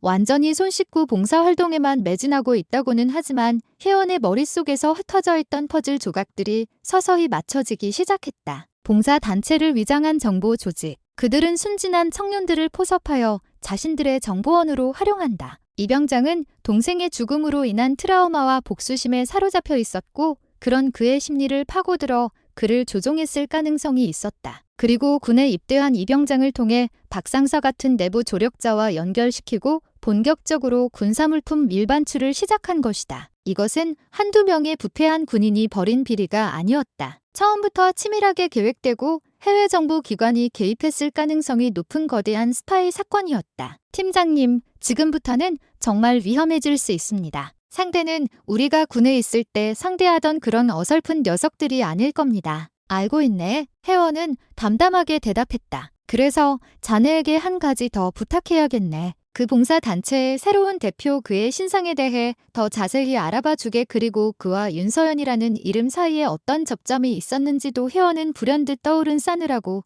불길한 예감을 확인하고 싶었다. 자신이 과거 백호 시절 수행했던 수많은 비밀 작전들, 그 속에서 스쳐 지나갔던 수많은 얼굴들, 혹시 그 안에 지금 이 사건의 열쇠를 준 인물이 있었던 것은 아닐까? 수면 아래의 거대한 조류가 마침내 그 모습을 드러내기 시작하고 있었다. 한정훈의 정보력은 놀라웠다. 하루가 채 지나지 않아 그는 회원이 요청한 정보를 보내왔다. 봉사단체의 새로운 대표, 그의 이름은 송재민. 전직 국정원 해외 파트 요원으로 주로 동남아시아 지역에서 활동했다. 공식적인 퇴직 사유는 건강 문제였지만 실상은 당시 그가 주도하던 공작이 실패로 돌아가면서 불명예스럽게 옷을 벗은 것이었다. 그리고 마지막 정보 회원안이 윤서연의 심장을 얼어붙게 만든 한 줄의 문장이 있었다. 송재민, 과거 윤서연 팀장이 이끌던 백호팀의 마지막 작전 여명의 칼날 작전 당시 현지 정보 협력 및 안전 가혹 제공 담당. 순간 회원의 눈앞이 아찔해졌다. 여명의 칼날, 자신의 모든 것을 앗아갔던 바로 그 마지막 작전. 동료들을 모두 잃고 홀로 살아남았던 지옥 같은 기억. 송재민은 바로 그 작전의 핵심 조력자 중 한 명이었던 것이다. 그렇다면 이것은 단순한 스파이 사건이 아니다. 회원의 머리가 얼음처럼 차가워졌다. 모든 것이 기만이었을 수 있다. 당시 작전의 실패는 단순한 우연이나 적의 예상치 못한 내복 때문이 아니었을지도 모른다. 내부의 배신. 송재민이 처음부터 이중 스파이였거나 혹은 작전의 실패를 빌미로 모종의 거래를 했을 가능성. 그는 당시 백호팀의 이동 경로, 작전 계획 등 모든 것을 손바닥처럼 들여다보고 있었다. 그가 정보를 흘렸다면 팀의 전멸은 너무나 당연한 결과였다. 송재민은 작전 실패의 책임을 지고 국정원에서 쫓겨났지만 어쩌면 그것은 위장일 뿐이고, 그는 적성국의 정보를 팔아넘긴 대가로 막대한 부를 챙겨 새로운 삶을 시작했을 것이다. 그리고 이제 봉사단체라는 허울을 쓰고 대한민국군의 심장부에 다시 한번 말대를 꽂으려 하고 있는 것이다. 이병장은 송재민에게 포섭된 희생양일 뿐이었다. 송재민은 이병장의 동생의 죽음이라는 비극을 교묘하게 이용하여 그의 복수심을 자극하고 방패라는 조직을 통해 군 내부의 부패한 인물인 박상사와 연결시켰다. 이 모든 것은 송재민이 거대한 계획 아래 움직이는 톱니바퀴에 불과했다. 그리고 도윤이 자신의 하나뿐인 조카는 그 톱니바퀴의 가장 마지막에서 희생될 뻔한 소모품이었다. 분노가 치밀어 올랐다. 하지만 회원은 감정을 억눌렀다. 지금은 분노할 때가 아니었다. 송재민이라는 진짜 몸통의 실체를 확인한 이상 이제는 그를 잡을 덫을 놓아야 했다. 회원은 곧바로 최 장군에게 연락했다. 그녀는 한정훈을 통해 얻은 모든 정보를 공유했다. 송재민의 정체와 여명의 칼날 작전과의 연관성, 그리고 이 사건이 단순한 군사기밀 유출을 넘어 과거의 배신과 연결된 거대한 음모일 수 있다는 자신의 추론까지 수학이 넘어 최 장군이 숨소리가 거칠러졌다. 그에게도 여명의 칼날 작전은 잊을 수 없는 상처였다. 가장 아끼던 부하들을 모두 잃고 윤서연이라는 최고의 전사마저 군을 떠나게 만든 비극적인 작전. 그 배후에 배신자가 있었다는 가능성은 그에게도 엄청난 충격이었다. 알겠다. 즉시 방첩사와 국정원에 사실을 알리고 송재민에 대한 모든 것을 다시 조사하도록 지시하겠다. 하지만 서연아, 저쪽도 바보가 아닐 거다. 수사망이 좁혀오는 것을 눈치채면 꼬리를 자르고 사라져 버릴 수도 있어. 그래서 그 전에 저희가 먼저 움직여야 합니다. 회원의 목소리는 결연했다. 송재민이 노리는 것은 도윤이가 전달하려 했던 그 금속 상자일 겁니다. 그 안에 든 물건이 그에게는 아주 중요하겠죠. 아직 그 상자는 박상사가 숨겨둔 채 부대 어딘가에 있을 겁니다. 박상사를 이용해 송재민을 덫으로 유인해야 합니다. 너무 위험하다. 송재민이 어떤 인물인지 잊었나? 그는 평범한 범죄자가 아니야. 고도로 훈련된 정보 요원이다. 자칫하면 박상사는 물론 작전에 투입된 인원들까지 위험해질 수 있어. 그래서 제가 필요합니다. 장군님. 회원의 말에 최 장군은 잠시 침묵했다. 그녀의 의도를 알아차렸기 때문이었다. 송재민은 저를 모릅니다. 그는 윤서연이라는 이름만 알 뿐 지금의 제 모습 회원이라는 스님을 알지 못합니다. 제가 미끼가 되겠습니다. 도윤이의 이모인 제가 조카의 죄를 덜어주기 위해 박상사의 마지막 심부름을 대신해주는 척 송재민에게 접근하겠습니다. 안 된다. 절대 허락할 수 없어. 내가 어떤 고통을 겪고 군을 떠났는지 내가 아는데 어떻게 너를 다시 그 지옥으로 밀어넣을 수 있겠나? 최 장군의 목소리는 단호했다. 하지만 회원 역시 물러서지 않았다. 이것은 제 개인적인 복수이기도 합니다. 장군님, 저 때문에 죽어간 제 팀원들의 원을 달래주기 위한 저만의 업보입니다. 그리고 제 어리석은 조카가 이 일에 휘말리게 된 것에 대한 속죄이기도 합니다. 부디 허락해 주십시오. 그녀의 목소리에는 거절할 수 없는 무게가 실려 있었다. 오랜 침묵 끝에 최 장군의 무거운 한숨 소리가 들려왔다. 알겠다. 하지만 조건이 있다. 절대 너 혼자 움직여서는 안 된다. 방첩사에 최정예 요원들을 붙여주겠다. 모든 상황을 통제하고 너의 안전을 최우선으로 확보할 것이다. 감사합니다.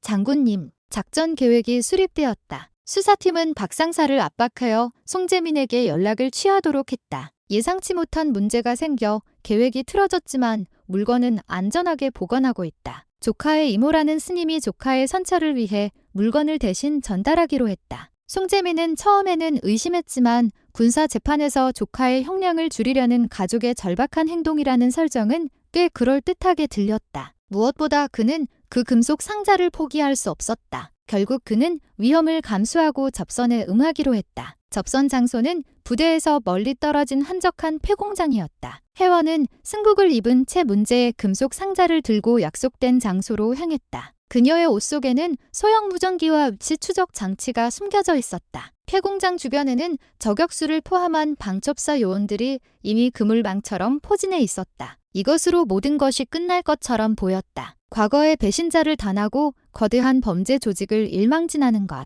하지만 혜연은 알지 못했다. 자신이 지금 걷고 있는 이 길이 첫 번째 반전을 넘어 상상조차 하지 못했던 두 번째 반전으로 향하는 길이라는 것을, 그리고 그 길의 끝에서 그녀를 기다리고 있는 진실이 죽은 동료들의 복수보다 조카의 안위보다 훨씬 더 잔인하고 고통스러운 것이라는 사실을 사건의 진짜 심연은 아직 그 모습을 드러내지도 않았다. 폐공장의 공기는 차갑고 축축했다. 깨진 유리창 사이로 스며드는 희미한 달빛이 바닥에 뒹구는 먼지와 파편들을 음산하게 비추고 있었다. 혜원은 약속된 장소인 공장 중앙에 멈춰서 묵직한 금속 상자를 내려놓았다. 승복 소매 안으로 느껴지는 소형 무전기에서 작전 통제실의 긴장된 숨소리가 희미하게 들려오는 듯했다. 목표 아직 나타나지 않음. 각 팀 경계 태세 유지. 시간이 흘렀다. 약속된 시간이 10분, 20분이 지나도 송재민은 나타나지 않았다. 혜원의 감각이 팽팽하게 당겨졌다. 송재민 같은 인물이 약속 시간에 늦는다는 것은 무언가 계획이 틀어졌거나 혹은 이 모든 것이 또 다른 시험일 수 있다는 의미였다. 그때였다. 혜원의 휴대폰이 짧게 진동했다. 발신자 표시, 제한 모르는 번호로 온 문자 메시지였다. 장소가 변경되었다. 혼자 와라. 감시자가 따라붙으면 거래는 없다. 상자는 두고 와도 좋다. 진짜 중요한 건 내 안에 있으니까. 마지막 문장에서 혜원의 등줄기에 소름이 돋았다. 내 안에 있다. 무슨 의미일까? 단순한 비유가 아닌 것 같았다. 송재민은 이미 모든 상황을 파악하고 오히려 이쪽을 시험하고 있었다. 그는 덫에 걸려든 것이 아니라 새로운 덫을 놓고 있었다. 팀장님, 응답하십시오. 무슨 일입니까? 무전기에서 다급한 목소리가 들려왔다. 혜원은 잠시 망설였다. 작전 계획대로라면 즉시 상황을 보고하고 철수해야 했다. 하지만 내 안에 있다는 송재민의 메시지가 그녀의 발목을 잡았다. 이대로 물러서면 송재민은 영원히 놓치게 될 것이다. 그리고 죽은 동료들의 진실 또한 묻히게 될 터였다. 혜원은 결심했다. 이것은 더 이상 군의 공식적인 작전이 아니었다. 이것은 윤서연과 송재민의 싸움이었다. 그녀는 무전기의 전원을 꺼버렸다. 그리고 문자 메시지에 적힌 새로운 장소로 향하기 시작했다. 그녀의 행동에 작전 통제실은 발칵 뒤집혔다. 목표 이탈. 목표가 단독 행동을 시작했다. 시팀 즉시 추적하라. 난 절대 들키지 마.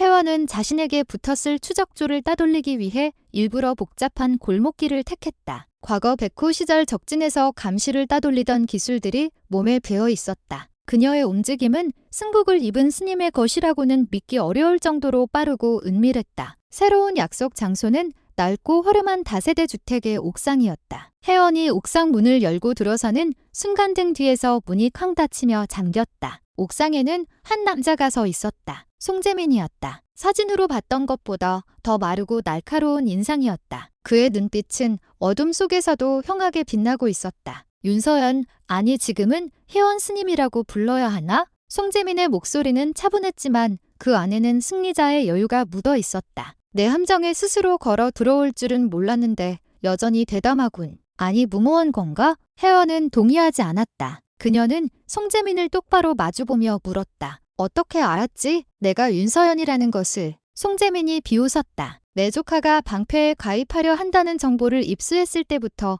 나는 이 모든 그림을 그리고 있었다. 김도윤의 유일한 보호자가 이모인 스님이라는 것까지. 하지만 나는 그냥 평범한 스님이라고 생각하지 않았지. 혹시나 해서 내 신원을 확인해봤다. 그리고 내가 윤서연이라는 것을 알았을 때 나는 확신했다. 이것은 신이 내게 주신 두 번째 기회라고. 기회 무슨 기회 말인가? 동료를 배신하고 팔아넘긴 대가를 치를 기회 배신?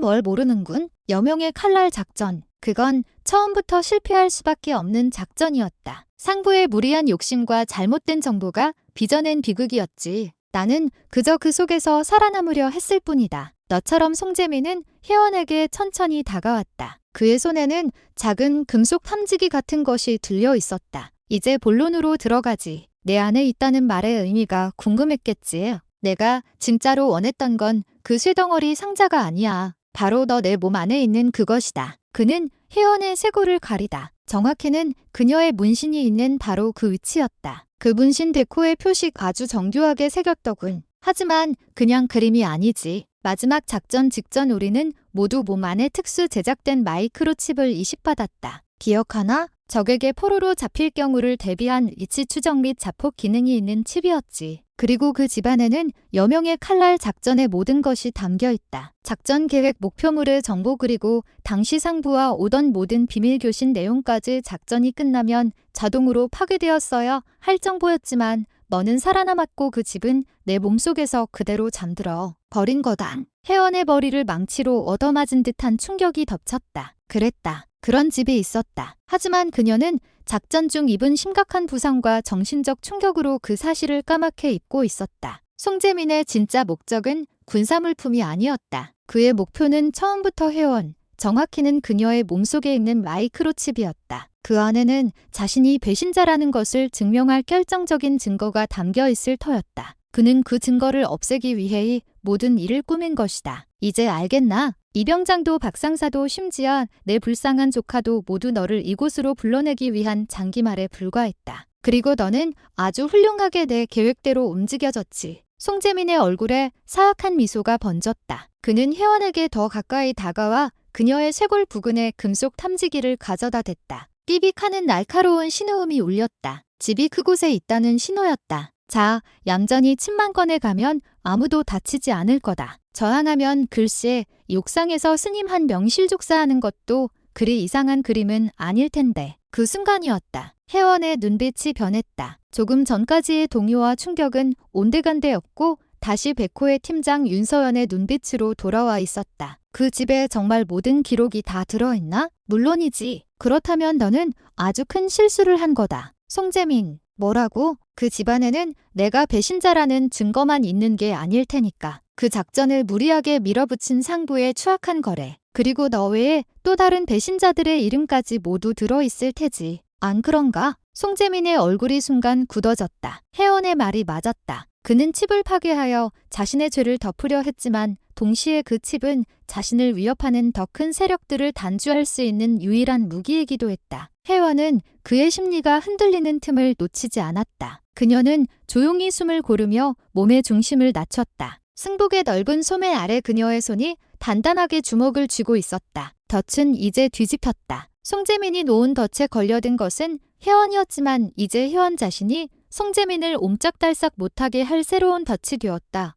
옥상은 두 사람 중 한 명만이 걸어 내려갈 수 있는 마지막 결전의 장소가 되었다. 그리고 혜원의 등 뒤 잠겨있던 옥상 문 너머에서 무언가 분주하게 움직이는 소리가 들려오기 시작했다. 옥상의 대치는 길지 않았다. 송재민은 혜원의 말에 심리적으로 흔들렸지만 그는 평생을 음지에서 살아온 공작원이었다. 그는 이내 냉정을 되찾았다. 말은 잘하는군. 하지만 지금 내 처지에서는 아무 의미 없는 소리다. 송재민은 품속에서 단검을 꺼내 들었다. 날카로운 칼날이 희미한 달빛에 번뜩였다. 칩을 얻고 나면 그 안에 든 정보는 내가 알아서 잘 활용하지. 너는 그저 죽은 동료들 곁으로 보내주마. 부가 혜원을 향해 달려드는 순간 혜원의 몸이 그림자처럼 옆으로 스르륵 움직였다. 송재민의 칼날은 허공을 갈랐다 이어서 혜원의 움직임은 유려하면서도 폭발적이었다. 승복의 넓은 소매가 바람을 가르는 소리와 함께 그녀의 손바닥이 송재민의 손목을 정확하게 후려쳤다. 퍼게네스 송재민의 손에서 단검이 떨어져 나가며 쨍하는 쇠소리를 냈다. 그는 고통보다 놀라움이 더 큰 얼굴로 혜원을 바라보았다. 군을 떠난 지 오래된 여승의 몸놀림이라고는 믿을 수 없었다. 오히려 전성기 시절의 윤서연보다 더 간결하고 치명적인 움직임이었다. 산사에서의 수련이 그녀의 무술을 버리게 한 것이 아니라 불필요한 동작을 덜어내고 더욱 정수만 남긴 것이다. 내 놈 여전히 괴물이구나. 송재민은 뒷걸음질 치며 자세를 고쳐 잡았다. 그는 더 이상 혜원을 보지 않았다. 그는 자신의 모든 격투 기술을 동원해 혜원을 몰아붙이기 시작했다. 날카로운 발차기와 급소를 노리는 주먹이 쉴 새 없이 혜원을 향해 쏟아졌다. 하지만 혜원은 마치 흐르는 물처럼 그의 모든 공격을 받아내고 흘려보냈다. 그녀는 최소한의 움직임으로 송재민의 힘을 역이용했다. 송재민이 거칠게 공격할수록 그는 더 빨리 지쳐갔다. 내 놈의 목적은 그 치뿐만이 아니겠지. 혜원은 그의 공격을 피하며 나지막이 말했다. 그 치안의 정보를 이용해 너를 버렸던 조직과 상부를 역으로 협박할 생각이었겠지. 너는 배신자이면서 동시에 버림받은 게 불과했으니까. 닥쳐. 전곡을 찔린 송재민이 이성을 잃고 달려들었다. 혜원이 기다렸던 순간이었다. 그녀는 그의 공격을 정면으로 받아내는 척하며 그의 품으로 파고들었다. 그리고는 승복 소매 속에 숨겨두었던 의무실에서 몰래 가져온 날카로운 주사 바늘을 그의 옆구리에 깊숙이 찔러 넣었다. 송재민의 몸이 경직되었다. 주사 바늘에 마취제라도 들어있을 거라 생각했지만 아무런 약효도 느껴지지 않았다. 그저 찢어지는 듯한 고통뿐이었다. 신경을 건드렸을 뿐이다. 당분간 그쪽 팔다리는 제대로 움직이지 못할 거다. 혜원이 그를 밀쳐내자 송재민은 비틀거리며 옥상 난간으로 밀려났다. 그 순간 쾅 하는 괴음과 함께 옥상 문이 부서지며 방첩사 요원들이 쏟아져 들어왔다. 움직이지 마. 손들어. 요원들은 순식간에 송재민을 포위했다. 하지만 송재민은 순순히 잡힐 생각이 없었다. 그는 마지막 발악처럼 옆에 있던 낡은 철제 파이프를 집어들고 가장 가까이 있던 혜원을 향해 휘둘렀다. 이 모든 게 너 때문이야. 혜원은 피할 수 있었다. 하지만 그녀는 피하지 않았다. 대신 그녀는 몸을 날려 송재민의 앞을 가로막았다. 그녀의 등 뒤에는 이제 막 옥상으로 진입하려던 젊은 요원 하나가 무방비 상태로 서 있었기 때문이었다. 퍽 하는 둔탁한 소리와 함께 쇠파이프가 혜원의 어깨를 강타했다. 극심한 고통이 온몸으로 퍼져나갔다. 그녀의 몸이 휘청이며 바닥으로 쓰러졌다. 회색 승복 위로 붉은 피가 서서히 번져나가기 시작했다. 팀장님, 그녀가 구해준 젊은 요원이 비명을 질렀다. 그 광경에 격분한 다른 요원들이 송재민에게 달려들어 그를 완전히 제압했다. 혜원은 희미해져 가는 의식 속에서 자신을 내려다보는 요원들의 걱정스러운 얼굴과 멀리서 들려오는 구급차의 사이렌 소리를 들었다. 그리고 문득 오래전 마지막 작전에서 홀로 살아남았던 그날의 기억이 떠올랐다. 그때도 이렇게 피를 흘리며 쓰러져 있었다. 하지만 그때는 지독한 공허함과 죄책감뿐이었지만 지금은 달랐다. 자신이 누군가를 지켰다는 아주 작은 안도감. 이것으로 모든 것이 끝난 것일까? 과거의 배신자를 잡았고 조카를 위협하던 음모의 실체를 밝혔다. 하지만 혜원의 마음속에는 이상하게도 무언가 찝찝한 의문이 사라지지 않았다. 송재민의 배후, 그가 그토록 두려워하며 동시에 협박하려 했던 그 상부의 진짜 정체는 무엇일까? 그리고 왜 하필 도윤이었을까? 송재민이 단순히 김도윤이라는 훈련병의 신상 정보를 우연히 알게 된 것일까? 아니면 처음부터 김도윤을 특정한 이유가 있었던 것일까? 그때 정신을 잃기 직전 혜원의 귀가에 낮은 목소리가 들려왔다. 그녀를 부축하던 방첩사 요원 중 한 명이었다. 그는 다른 사람들은 듣지 못하도록 오직 혜원에게만 들릴 정도로 작게 속삭였다. 너무 깊이 파고들지 마십시오. 당신이 감당할 수 있는 진실이 아닐 겁니다. 그 목소리, 혜원은 어디선가 들어본 적이 있는 목소리 같았다. 하지만 고통과 혼란 속에서 더 이상 생각할 수 없었다. 그녀의 눈앞이 완전히 캄캄해졌다. 모든 것이 끝났다고 생각한 순간 사실은 이제 겨우 끔찍한 진실의 입구에 들어섰을 뿐이라는 것을 혜원은 아직 알지 못했다. 그녀를 기다리는 이중의 반전은 송재민의 배신 따위와는 비교도 되지 않을 만큼 거대하고 충격적인 것이었다. 혜원은 병원에서 눈을 떴다. 어깨에 통증이 온몸을 짓눌렀지만 정신은 오히려 맑았다. 그녀의 곁을 지키고 있던 최 장군이 안도의 한숨을 내쉬었다. 깨어났구나. 서연아, 정말 무모한 짓이었어. 송재민은 어떻게 됐습니까? 체포되어 방첩사 지하 조사실에 있다. 곧 모든 것을 자백하게 될 거다. 그리고 내 몸속의 즙도 안전하게 제거했다. 그 안의 정보는 아마 대한민국 국방부를 통째로 뒤흔들게 될 게다. 최 장군의 얼굴에 씁쓸한 미소가 스쳤다. 치안에는 회원의 예상대로 여명의 칼날 작전 당시 송재민뿐만 아니라 당시 국방부와 국정원의 최고 위급 인사들이 적성국과 모종의 거래를 한 정황이 담겨 있었다. 그들은 일부러 실패할 수밖에 없는 작전을 승인하고 백호 팀을 사지로 몰아넣어 희생시킨 대가로 천문학적인 규모의 비자금을 챙겼던 것이다. 모든 진실이 밝혀진 셈이었다. 하지만 혜연의 마음은 편치 않았다. 정신을 잃기 직전 한 요원이 그녀에게 속삭였던 경고가 뇌리에서 떠나지 않았다. 너무 깊이 파고들지 마십시오. 당신이 감당할 수 있는 진실이 아닐 겁니다. 그 목소리의 주인은 누구였을까? 왜 그런 말을 한 것일까? 장군님, 혹시 제 조카 도윤이에 대한 조사는 어떻게 진행되고 있습니까? 혜원의 뜬금없는 질문에 최 장군은 의아한 표정을 지었다. 도윤이 그 아이는 송재민에게 이용당한 피해자일 뿐이다. 물론 방패에 가입하려 했던 어리석음은 징계 대상이지만 이번 사건 해결에 결정적인 단서를 제공했으니 아마 정상 참작되어 가벼운 처벌로 끝날 거다. 왜 그러느냐? 아닙니다. 그냥 궁금해서 여쭤봤습니다. 혜원은 더 이상 묻지 않았지만 의심의 씨앗은 이미 그녀의 마음속에 뿌리를 내렸다. 며칠 후 혜원은 키원 수속을 밟았다. 사건은 언론에 보도되지 않은 채 조용히 마무리되고 있었다. 송재민과 박상사를 비롯한 방패 조직원들은 모두 군법에 따라 처벌받았고 집속 정보로 인해 전직 국방부 고위 인사들이 비밀리에 조사를 받고 있다는 소문만 무성했다. 도윤은 부대로 복귀하여 남은 군 생활을 이어가게 되었다. 모든 것이 제자리를 찾아가는 것처럼 보였다. 혜원은 산사로 돌아가기 전 마지막으로 도윤을 면하러 갔다. 위병소는 완전히 새로운 인원들로 교체되어 있었다. 그들은 혜원을 보자마자 깍듯하게 경례를 붙였다. 면회실에서 만난 도윤은 그 사이 조금 어른스러워진 모습이었다. 그는 이모를 보자마자 깊이 고개를 숙였다. 이모, 정말 죄송하고 감사합니다. 몸은 괜찮으냐? 네, 이제 괜찮아요. 동기들도 잘해주고 다들 이모 덕분이라고. 두 사람은 한동안 서먹한 침묵 속에서 차를 마셨다. 혜원은 도윤의 얼굴을 찬찬히 뜯어보았다. 예전에는 미쳐보지 못했던 낯선 구석이 느껴졌다. 도윤아, 혜원은 조심스럽게 입을 열었다. 이준호 병장이 너에게 해외 봉사활동 이야기를 한 적이 있었니? 도윤의 차잔을 든 손이 미세하게 떨리는 것을 혜원은 놓치지 않았다. 아니요. 그런 얘기는 들은 적 없어요. 그렇구나. 하긴 내가 그런 걸 알 리가 없지.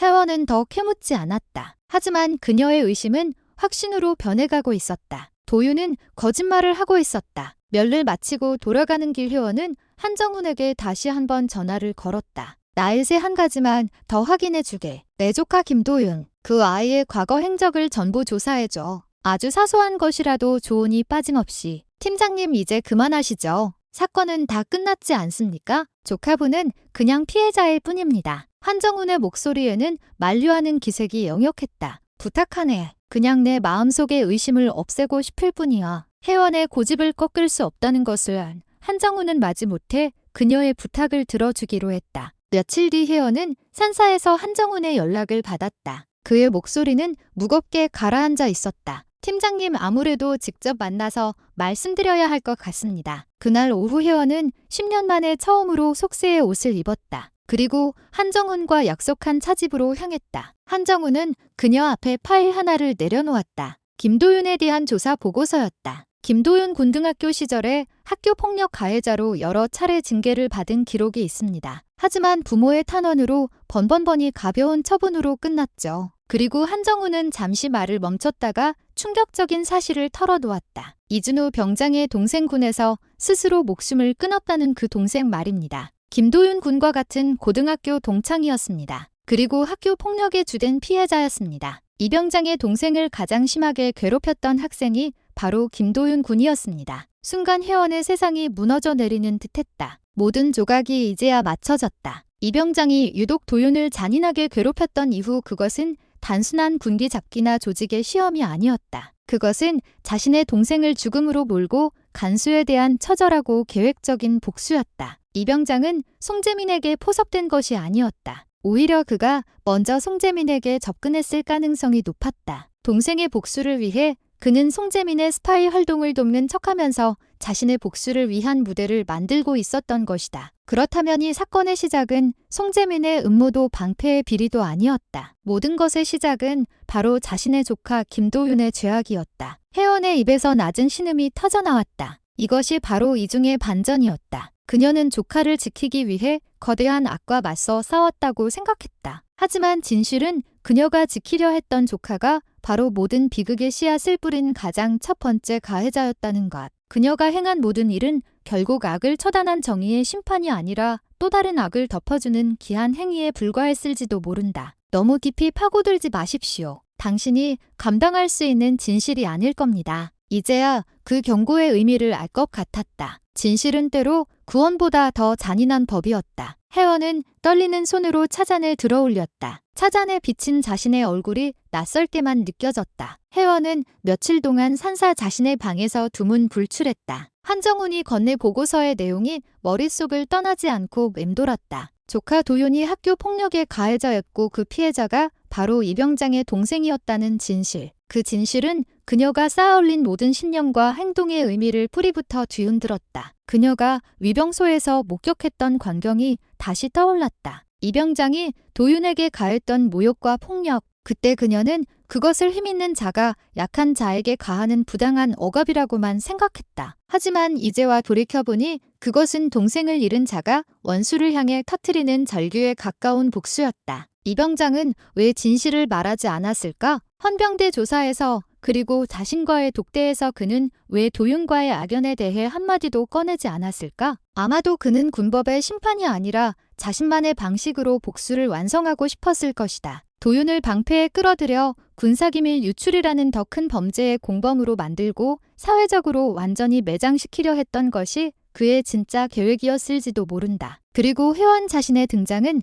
그의 복수 기획을 망가뜨린 동시에 그가 감당할 수 없는 거대한 판도라의 상자를 열어버린 계기가 되었다. 모든 것을 알고 나니 방패 사건과 송재민의 음모는 오히려 부차적인 문제처럼 느껴졌다. 가장 본질적인 질문이 그녀를 괴롭혔다. 나는 이제 어떻게 해야 하는가? 이 진실을 세상에 알려야 하는가? 도윤의 죄를 밝히고 그가 합당한 처벌을 받게 해야 하는가? 그것이 정일 것이다. 하지만 그것은 동시에 하나뿐인 여동생의 삶을 완전히 무너뜨리는 일이기도 했다. 아들의 끔찍한 과거를 알게 될 여동생이 감당할 수 있을 리 없었다. 또한 이미 모든 사건이 종결된 지금이 사실을 밝힌다고 해서 무엇이 달라질까? 오히려 군 전체에 또 다른 혼란만 야기할 뿐일지도 모른다. 그렇다면이 모든 진실을 나 혼자 가슴에 묻어야 하는가? 도윤이 자신의 죄를 뉘우치고 새로운 삶을 살 기회를 주어야 하는가? 그것은 혈육에 대한 사랑일 수 있지만 동시에 진실을 외면하는 비겁한 침묵이자 이병장과 그의 죽은 동생에 대한 또 다른 가해 행위가 될 것이다. 정의와 사랑,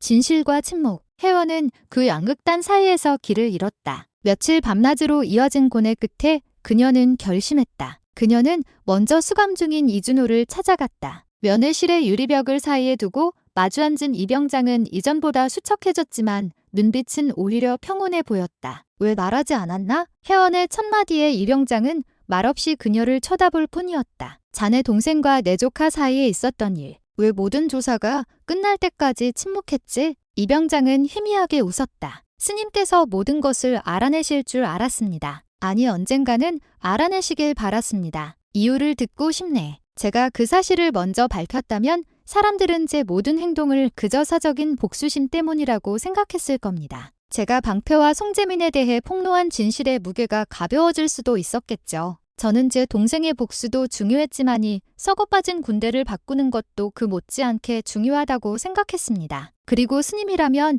모든 진실을 알고 난 뒤에 가장 올바른 판단을 내려주실 거라고 믿었습니다. 그의 말은 혜원의 가슴을 무겁게 짓눌렀다. 이병장은 그녀에게 선택의 무게를 고스란히 떠넘긴 것이다. 이제 스님의 시간입니다. 김도윤을 용서하고 덮어주시겠습니까? 아니면 그의 죄를 세상에 밝히시겠습니까? 어떤 선택을 하시든 저는 원망하지 않겠습니다. 면회를 마치고 나오는 혜원의 발걸음은 천근만근 무거웠다. 그녀는 산사로 돌아가지 않고 도윤이 복무하고 있는 부대로 다시 향했다. 그녀는 도윤의 부대장에게 양해를 구하고 도윤과 단둘이 만날 자리를 마련했다. 부대 근처에 한적한 호수가 두 사람은 말없이 한참을 걸었다. 먼저 침묵을 깬 것은 혜원이었다. 도윤아, 이준호 병장 동생 기억하니? 도윤의 얼굴이 순식간에 새하얗게 질렸다. 그의 동공이 공포로 흔들렸다. 그는 아무 말도 하지 못하고 그 자리에 얼어붙었다. 내가 한 짓을 이모는 전부 알게 되었다.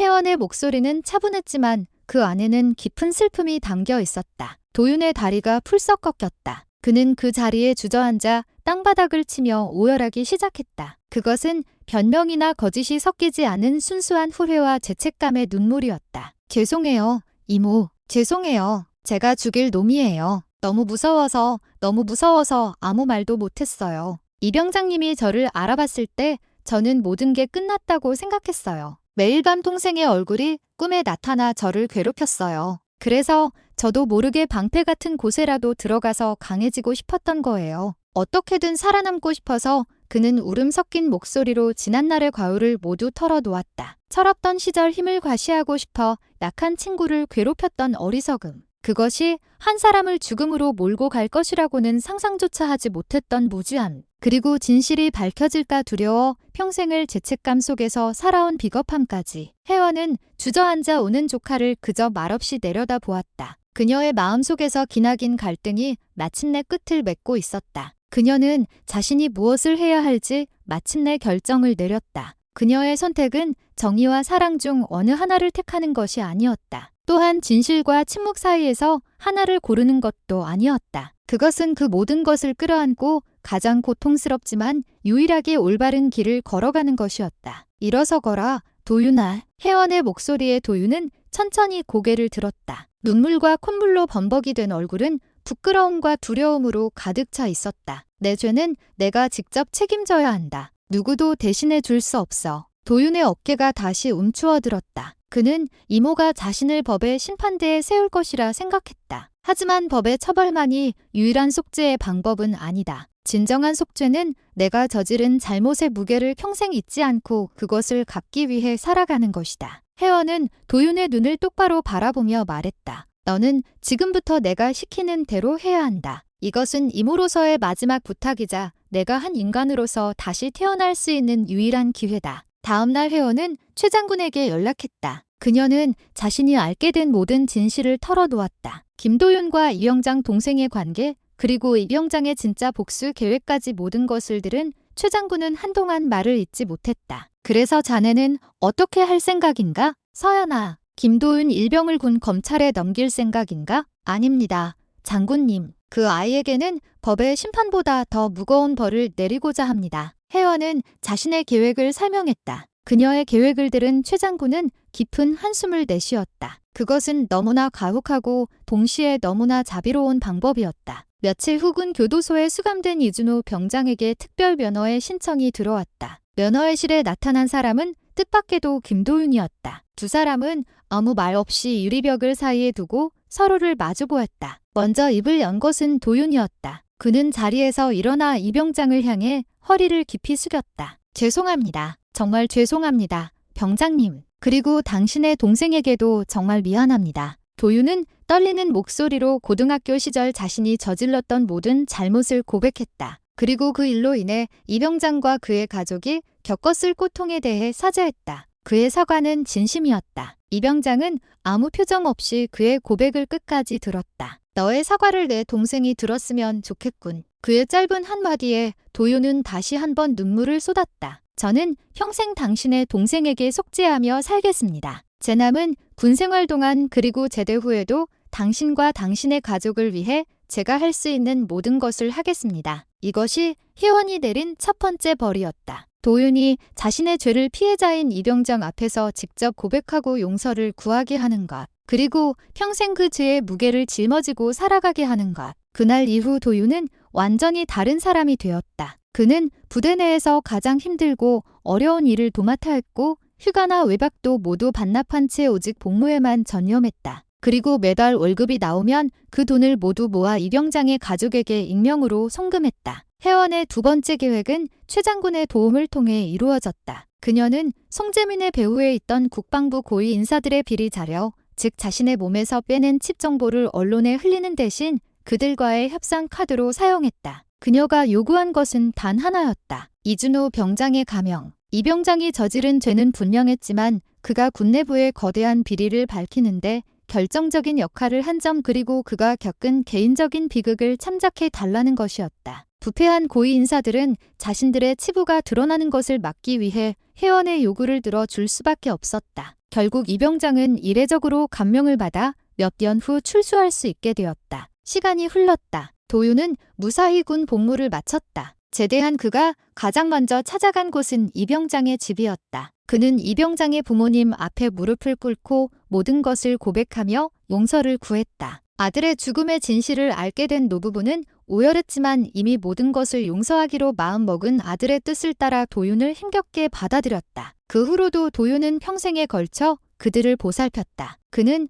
단순한 가해자가 아니라 그 가족의 또 다른 아들이자 보호자가 되었다. 그것이 그가 선택한 속죄의 길이었다. 이 병장은 출소 후 혜원이 있는 산사를 찾아왔다. 훌쩍 나이가 들어 보이는 전직 병장과 여전히 고요한 미소를 띤 여승은 텐마루에 앉아 함께 차를 마셨다. 결국 스님의 뜻대로 되었습니다. 아닐세, 이것은 자네와 내 조카 그리고 자네 동생의 영혼이 함께 만들어낸 결과일 뿐이네. 혜원은 하늘을 올려다보았다. 한때는 죽고 죽이는 비정이 세계에 몸담았고 그 후에는 속세를 떠나 깨달음을 구하려 했으며 결국에는 다시 속세의 인연에 얽혀 거대한 사건의 중심에 섰다. 그 모든 풍파를 겪고 난 지금 그녀는 비로소 깨달을 수 있었다. 진정한 정의란 죄를 지은 자를 벌하는 것에서 끝나는 것이 아니라 그 죄로 인해 상처받은 모든 이들이 자신의 자리로 돌아가 새로운 삶을 시작할 수 있도록 돕는 것이라는 것을, 그리고 진정한 자비란 무조건적인 용서가 아니라 죄의 무게를 직시하고 그것을 짊어질 용기를 주는 것이라는 것을 그녀는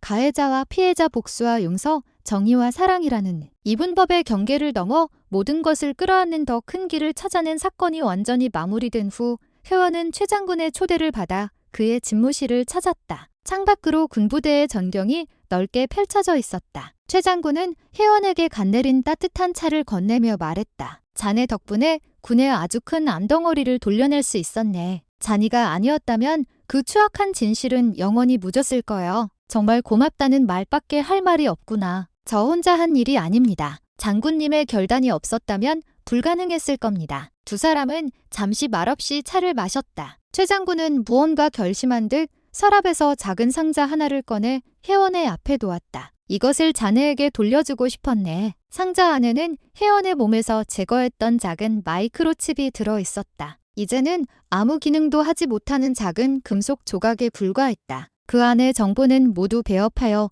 증거로 남겨두었다. 그러니 껍데기는 이제 자네가 가져도 좋아. 자네 과거의 일부인이니 말이야. 혜원은 칩을 손가락으로 가만히 만져보았다. 한때는 자신의 몸속에 있었고 거대한 음모의 열쇠였으며 수많은 사람의 운명을 바꿔놓았던 작은 조각. 이제는 그저 차가운 감촉만 남아 있었다. 아닙니다. 이것은 이제 제 것이 아닙니다. 혜원은 상자를 닫아 최 장군에게 되돌려 주었다. 이것은 죽어간 제 동료들의 것이고 사건으로 상처받은 모든 이들의 것입니다. 부디 다시는 이런 비극이 일어나지 않도록 하는 증표로 삼아 주십시오. 최 장군은 그녀의 깊은 뜻을 헤아리고 말없이 고개를 끄덕였다. 집무실을 나오려던 혜원에게 최 장군이 마지막으로 물었다. 서연아, 다시 군으로 돌아올 생각은 없나? 지금의 너라면이 군을 훨씬 더 좋은 곳으로 만들 수 있을 텐데 내가 힘이 되어 주겠네. 그것은 그녀의 능력을 아끼는 지휘관으로서의 진심 어린 제안이었다. 혜원은 잠시 멈춰서 창밖을 바라보았다. 훈련장에서 땀 흘리는 젊은 병사들의 모습이 보였다. 한때 자신도 저들 중 하나였다. 제가 있을 곳은